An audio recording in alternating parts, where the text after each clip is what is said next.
I was going to ask that how does devotion differ from inspiration or appreciation, but it sounds like, I mean, if you're, those would be subcategories, I guess, of reverence. Inspiration and Um, appreciation. Appreciation. Yeah, I think these are adjacent terms, but they're not synonymous. Okay. And certainly not synonymous in a Buddhist context. And that is inspiration. I may be inspired by listening to the symphonies of Beethoven or the poetry of Yeats.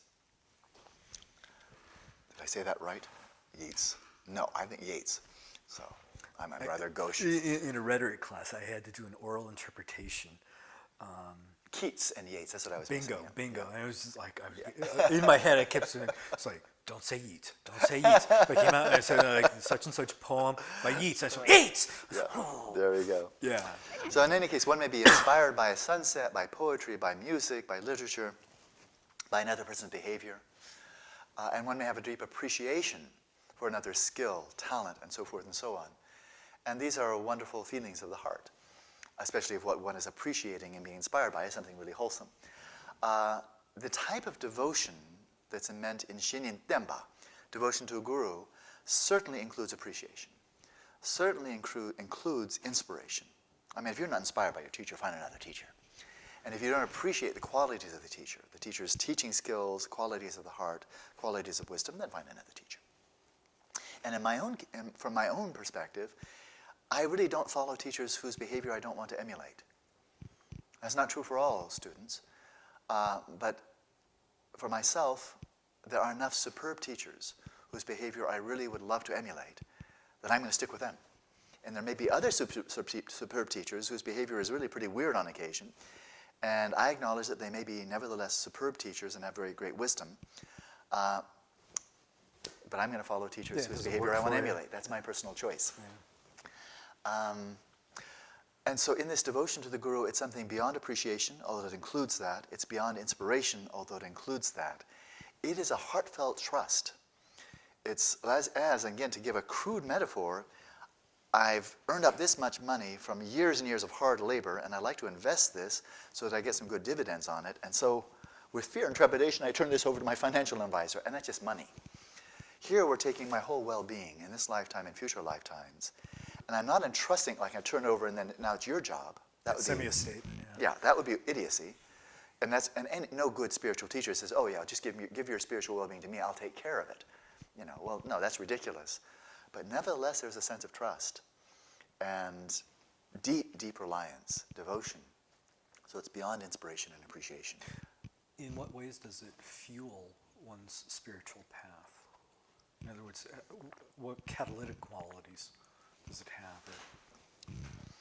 There's a very intangible, but to my mind, very real phenomenon called blessing, receiving blessings. Mm-hmm. And I think that's probably as good a translation as the term janap as any that I know. It is in standard use, and I accept it.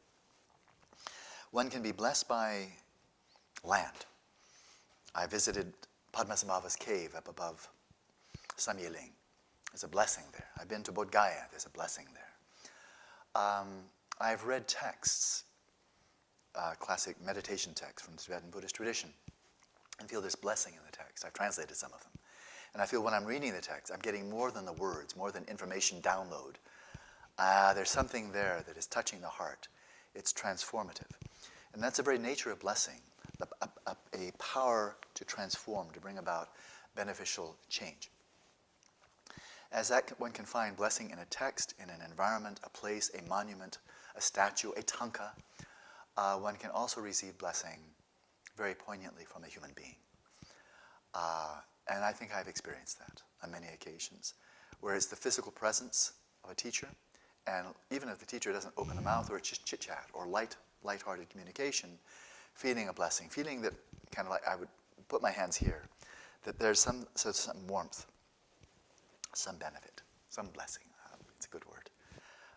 And you receive that. You make yourself more of a recipient of blessing insofar as there's the devotion to the teacher. Some people may get the blessing even before they have any really devotion. They're just blown away. Wow, what a teacher. I had no faith, but wow. But that reception, that receiving of blessing is certainly enhanced by the depth of one's devotion. And this is kind of like the lubricant. I mean, there's a lot of hard work in Dharma practice. It's meditation, it's study, it's so forth and so on. But the blessing is rather like the lubricant. It makes it go more smoothly. It facilitates the whole process. It empowers the whole process. And so the devotion is correlated to the amount of blessing that one receives.